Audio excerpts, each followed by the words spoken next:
Thank you and welcome back to the second segment of the show for today. The topic is the rise and fall of Adolf Hitler, and we're fortunate to have with us to talk about the rise and fall of this great German individual, Alana McLaughlin. And Alana, let's pick up where we left off the last time, because I was thinking in terms of some of the things you said in reference to his background and et cetera, but speak to him in reference to however you wish. In the last segment, I talked about how Adolf Hitler's background had a very vital part in what made him the man that we know today. And so, well, I take that back. The monster that we know today. And so I basically talked about how he grew up in a normal household for that day and time, and nothing was really out of the ordinary up until both his parents passed away by the time he was the age of 19, and he was denied entry into art school. A lesser known fact about Adolf Hitler, he was really into art, and he could draw. He could draw faces and buildings from memory, but when it came to drawing full bodies and copying off of something, he wasn't very good at that. And so he did not pass the test to the art school that he applied for, and he was denied entry. So then, at that point, both his parents were dead, and he was homeless. So he was a homeless man for a while. He would live in shelters or on mattresses wherever he could find, or even in train stations. Then he decided to go back again and try to apply to art school again. He was denied entry once again. And so then again, he was homeless, but he did get an inheritance from his sister that was supposed to be left for him when his mother passed. So then he did have a little money on him. So he decided to buy some new clothes and try to freshen up his life. He started attending anti-Semite meetings where he would listen to people speak about how Jewish people are going to run Germany into the ground. And so then he started to get up and speak himself, and then he made a reputation of being a great speaker. He could get up and just talk and talk and talk. And a lesser known fact about Adolf Hitler, he had a problem with spitting. He would spit everywhere, but nevertheless, he talked and he talked and talked. And so after he made this very good reputation of being this great speaker, he started the Nazi Germany movement, basically, where he created the swastika, and people started to wear the swastikas as patches on them or on pins, and that's what really started the rise of Nazi Germany.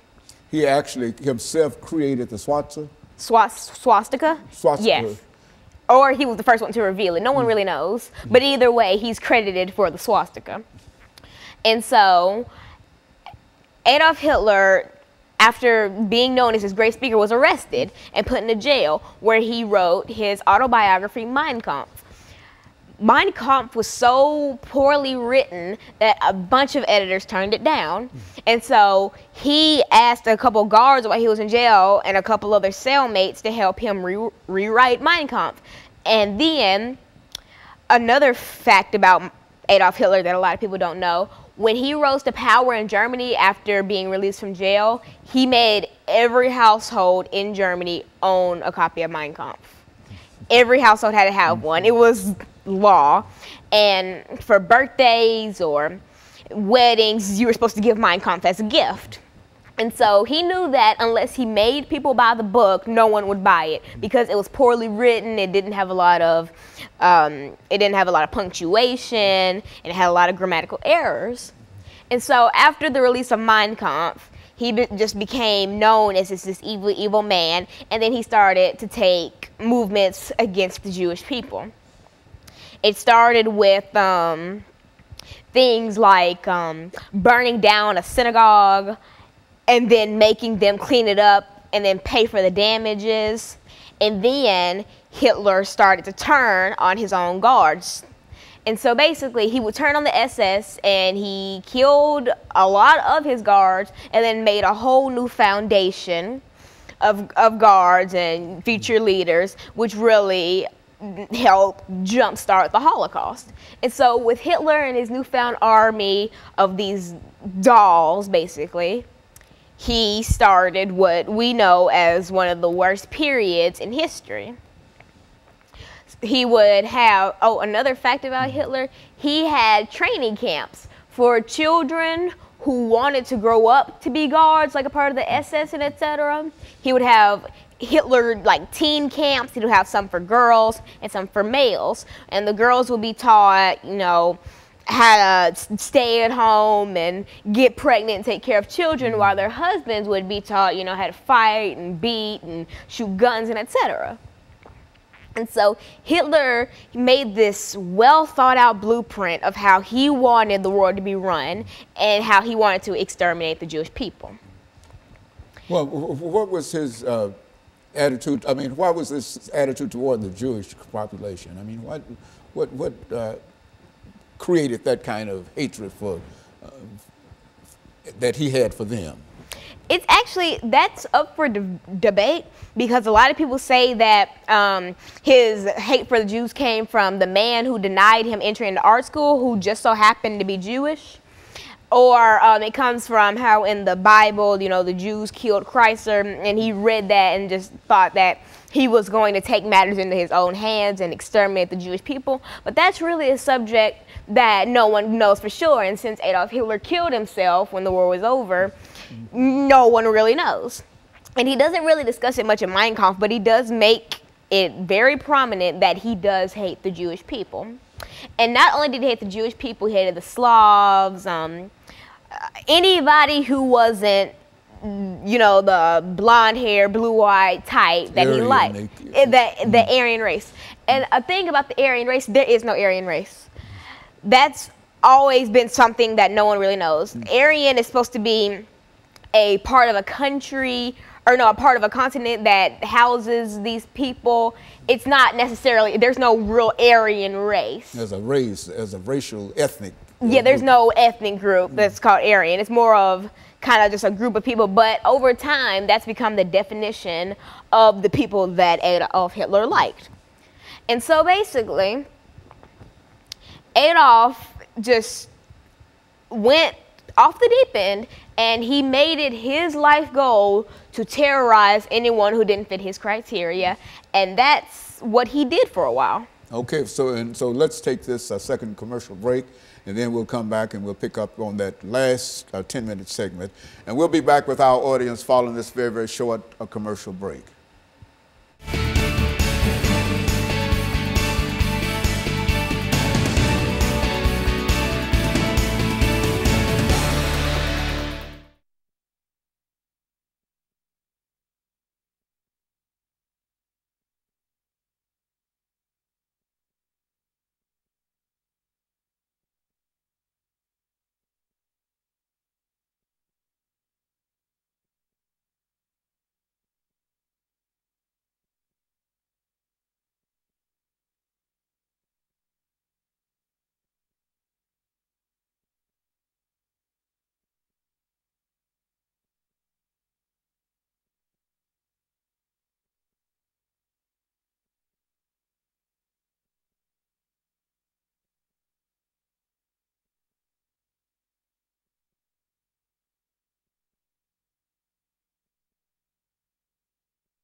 Thank you and welcome back to the final segment of the show for today.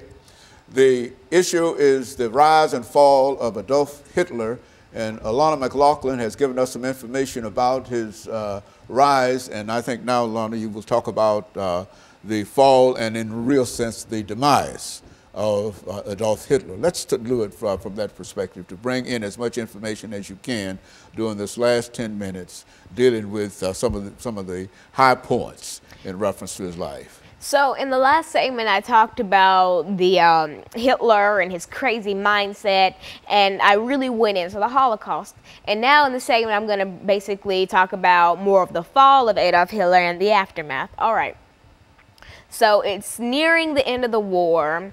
The guards of the concentration camps know it's near the end of the war. They know the time is near, that everything's about to be over. So they have the bright idea of trying to eliminate the lasting Jews and trying to make the Holocaust seem like it was all a hoax. So basically, what they would do is they would kill off the remaining Jews in the death camps or concentration camps, or in the work camps. They would kill them off, and they would try to tear down as much of the camp as they could. Like, for instance, Auschwitz. They killed the remaining people there, and they tried to tear down Auschwitz as much as they could.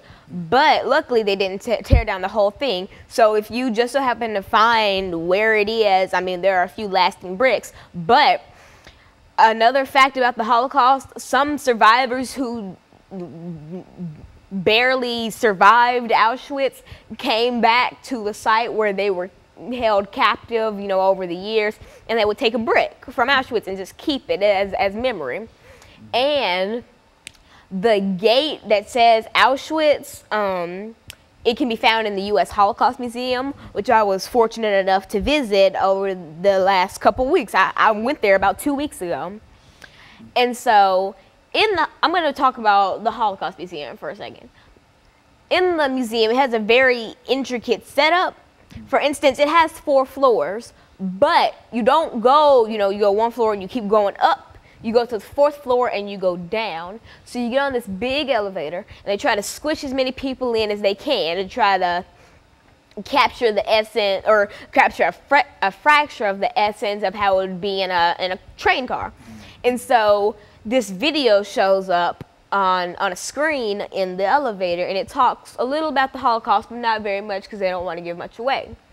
So you ride up to the very 4th floor, and in the 4th floor, it just talks about the rise of Adolf Hitler, his childhood and, the beginning of the Holocaust.